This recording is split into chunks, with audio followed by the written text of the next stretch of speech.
โอ้คนมาหลายเลยวันนี้นะคนมาโดดหลายแล้ววันนี้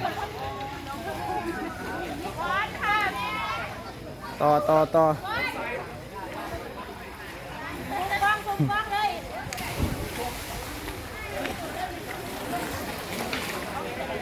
หาต่อวันนี้โอ้บ่ธรรมดา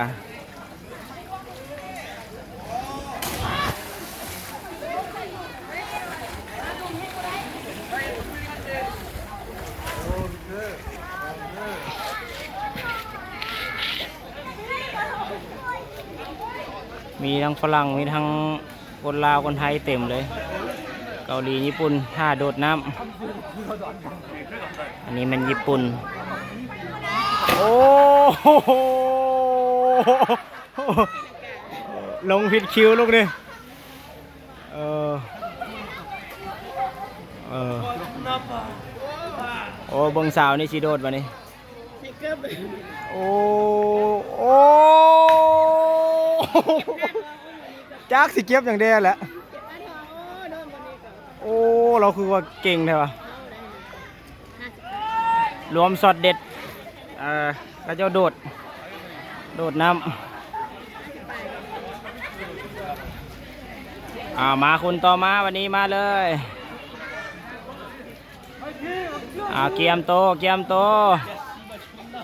อ้อยนี่ง่ายๆปุ๋มเลยมาคนต่อมาคนน้อยต่ำเกียมโต1 2บ่เอาย่านอยู่ไปอยู่มาย่านบ่โดดซ้ำเอาอีกแล้วต่ำ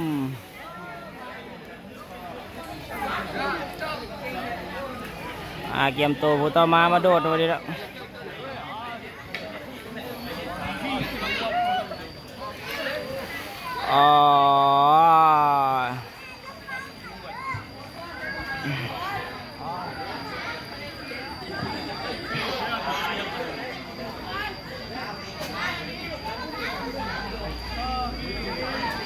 เกมบอลก็มาเกมบอ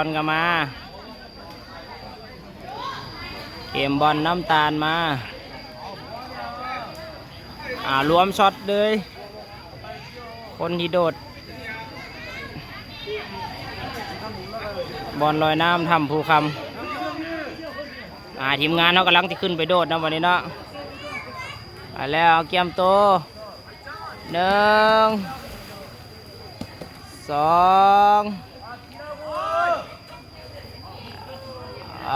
ยังบอกกล้าบอกกล้าโดดต้องมาเลย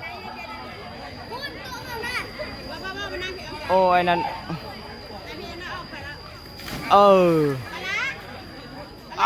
ตอม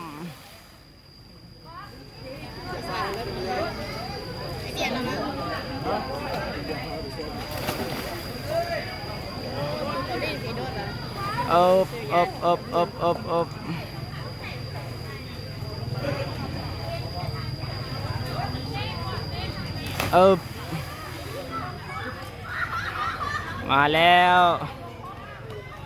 เจดอนที่โดดวะนี่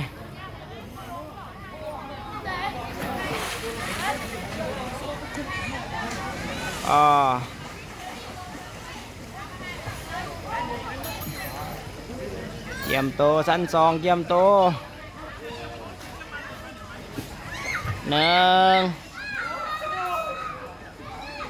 2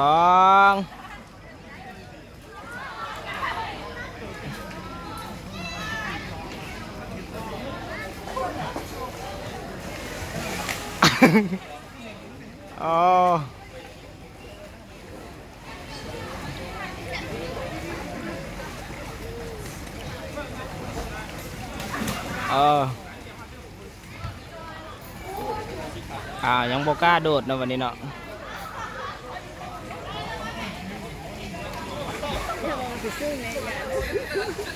สั้น2ยังโบกล้าโดดวันนี้รอแต่โดดละวันโดดวันนี้เอามาญี่ปุ่นนี่ยังโบกล้าโดดเดี๋ยวเอามีบดัง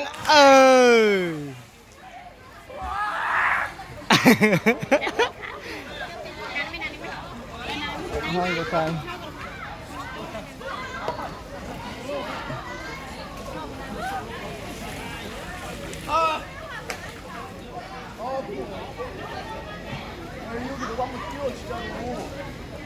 ส่วนหลายมีแต่ญี่ปุ่นมา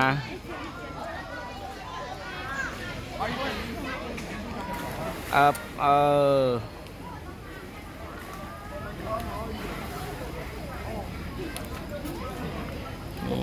โอ้ไม่ธรรมดา เย็บกลางหลังมาเอาคนมาอีกแล้วโอ้หุ่นน้อยกับเก่ง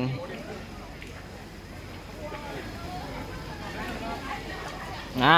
ญี่ปุ่นมาอีกแล้วบอกล้าอีกคือเก่าเธอที่สอง